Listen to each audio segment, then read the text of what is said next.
Hello students, आज हम biomolecules का नेक्स्ट लेक्चर पढ़ने वाले हैं। आज मैं इस क्लास में आपको ऑलिगोसैकराइड्स पढ़ाऊंगी। लास्ट क्लास में मैंने मोनोसैकराइड्स पढ़ाया था, होप सो आपने पढ़ लिया होगा। तो देखते हैं अभी ऑलिगोसैकराइड्स क्या होते हैं। जिस दिन मैंने आपको क्लासिफिकेशन पढ़ाया था उस दिन इसका थोड़ा सा हिंट दिया था कि क्या होते हैं ऑलिगोसैकराइड्स। तो ऑलिगोसैकराइड्स क्या होते हैं? ये ऐसे पॉलीहाइड्रोक्सी एल्डिहाइड्स या कीटोन्स होते हैं जो हाइड्रोलिसिस पे 2 to 10 यूनिट्स ऑफ मोनोसेक्राइड देते हैं। ठीक है, समझ में आया क्या बोला मैंने?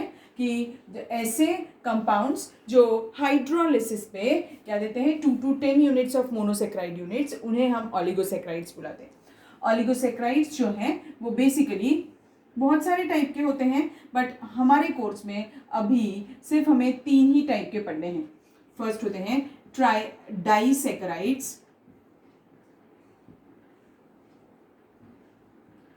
ट्राइसैकराइड्स एंड टेट्रासैकराइड्स। ओके, डाई का मतलब 2, ट्राई का 3 और टेट्रा का 4। तो ऐसे ऑलिगोसैकराइड्स जो हाइड्रोलिसिस पे 2 यूनिट्स देते हैं उन्हें हम डाइसैकराइड्स बुलाते हैं। एग्जाम्पल,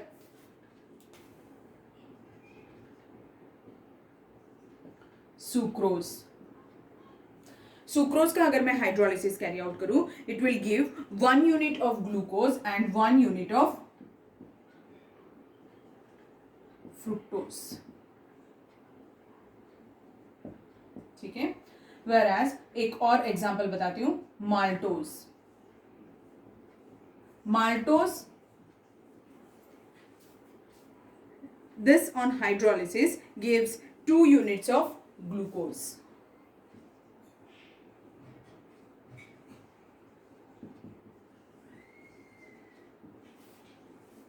और एक है लैक्टोज। मिल्क शुगर जो होती है ना, उसे लैक्टोज बुलाते हैं। This on hydrolysis gives 1 molecule of glucose and 1 molecule of galactose.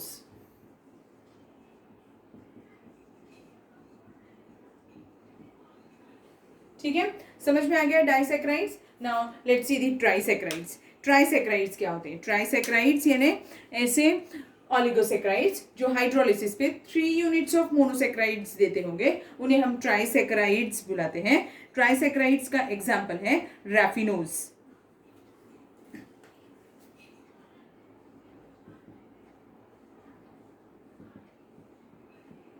ठीक है, and raffinose on hydrolysis gives 1 unit of glucose plus 1 unit of fructose plus 1 unit of galactose। देखो 3 मॉलिक्यूल्स 3 यूनिट्स दे रहे हैं ना मोनोसेक्राइड्स के, तो ये ट्राइसेक्राइड शुगर हो गए। टेट्रासेक्राइड शुगर्स मीन्स व्हाट? ये ऐसे ऑलिगोसेक्राइड्स होते हैं जो हाइड्रोलिसिस पे 4 units of monosaccharides देते हैं। So oligosaccharides which on hydrolysis gives 4 units of monosaccharides are termed as what? Tetrasaccharides. Example, stachyose.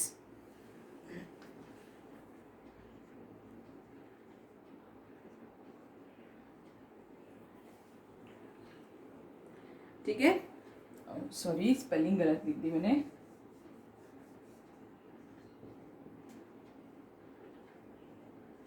This on hydrolysis gives 1 molecule of glucose plus 1 molecule of fructose plus 2 molecules of galactose। ठीक है, तो इसे हम क्या बुलाते हैं? टेट्रासैकराइड sugar बुलाते हैं। ठीक, समझ में आ गया आपको? ये हो गया oligosaccharides. Now the one more thing, that is carbohydrates जो होते हैं बेटा, कार्बोहाइड्रेट्स का क्लासिफिकेशन हमने पढ़ लिया। उसमें मैंने आपको on the basis of hydrolysis एक क्लासिफिकेशन बताया था, जिसमें मैंने आपको मोनोसेक्राइड्स, ऑलिगोसेक्राइड्स और पॉलीसेक्राइड्स बताए थे। फिर उसके बाद में मैंने एक और क्लासिफिकेशन बताया था on the basis of test, तो वो था शुगर्स और नॉन शुगर्स पे। बट अभी आपको अगर याद होगा अल्डिहाइड्स और कीटोन्स चैप्टर में मैंने आपको डिस्टिंग्विशिंग टेस्ट पढ़ाए थे अल्डिहाइड्स और कीटोन्स के। तो उसके लिए हम कौन से रिएजेंट्स यूज़ करते थे, ऑक्सीडाइजिंग एजेंट्स यूज़ करते थे, जैसे फेलिंग्स हो गया, टोलेंस हो गया। सेम उसी अब जैसे कार्बोहाइड्रेट्स है ये पॉलीहाइड्रोक्सी अल्डिहाइड्स और कीटोन्स होते हैं, तो ये भी वो टेस्ट देते हैं कि नहीं वो हम चेक कर सकते हैं। सो कार्बोहाइड्रेट्स का classification on the basis of Fehling's and tolerance test. So they are classified into two basic types. ठीक है, one are called as reducing sugars and non-reducing sugars.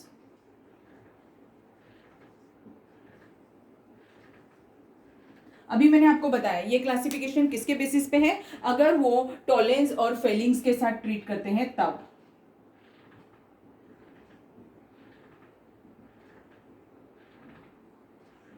ठीक है, अगर वो पॉजिटिव टॉलेंस या फेलिंग्स देते हैं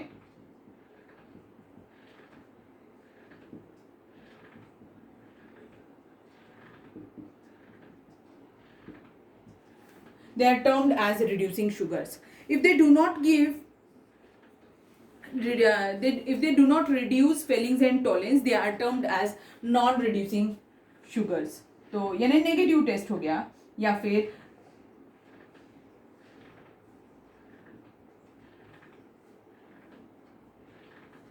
ठीक है, do not reduce Tollens and feelings are termed as non reducing sugars. अब जो रिड्यूसिंग शुगर्स है, ऑल मोनोसेक्राइड्स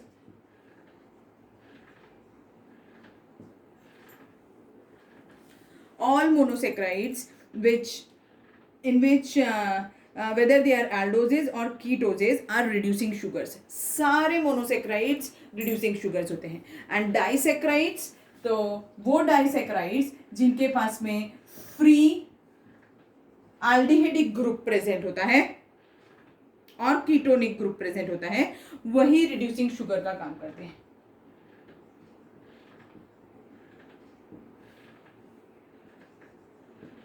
ठीक है, ऑल मोनोसेक्राइड्स बोल दिया तो मीन्स ग्लूकोज, फ्रुक्टोज, गैलेक्टोज सभी, और डाइसेक्राइड्स में जिनके पास में फ्री एल्डिहाइडिक और कीटोनिक ग्रुप प्रेजेंट होगा, सिर्फ वही रिड्यूसिंग शुगर का काम करेंगे। Example maltose and lactose.